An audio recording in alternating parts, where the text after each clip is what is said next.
El Col·legi Santo Tomàs sempre ha apostat per l'aprenentatge de les llengües estrangeres, principalment l'anglès, i també fa uns anys alguns alumnes estudiaven francès. Com que l'escola està adscrita a un institut que és l'Institut Miramar, s'intentava donar continuïtat amb aquest institut i ells ofereixen l'alemany com una optativa en aquells alumnes que tenen un bon nivell d'anglès, i l'escola va decidir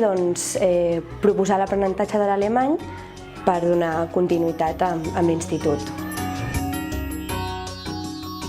Ara ja fa 3 anys que es va començar l'alemany a l'escola, aquest és el tercer curs,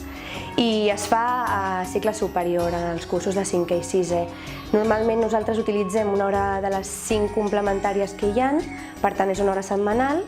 i aprenen vocabulari i expressions molt senzilles perquè al final de 6è ells tinguin una noció bàsica de l'idioma en general.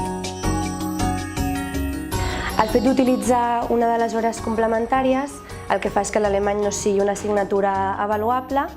per tant els hi treu molta pressió i crea una estona en la qual ells aprenen a través del joc, s'utilitza molt la intuïció, que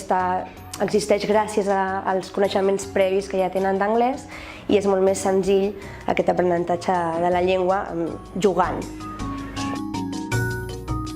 Pel que fa a mi, jo disfruto moltíssim les classes en alemany,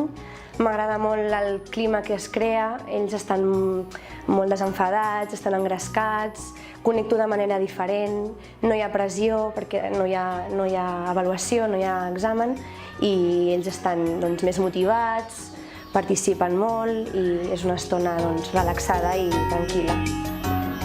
A part que aprenem vocabulari en alemany, fem jocs i ens ho passem molt bé, està molt divertit. El que més m'agrada és que quan fem alguna activitat que hi ha textos en alemany o oracions, la Mina ens fa com gestos perquè ho endevinem per nosaltres mateixos i està molt divertit. M'ha portat, a part d'aprendre un altre idioma nou i poder preparar-nos per a l'institut, fa que ens esforcem en anglès i així, si traiem bona nota en aquesta àrea, l'any que ve podem fer alemany a l'institut.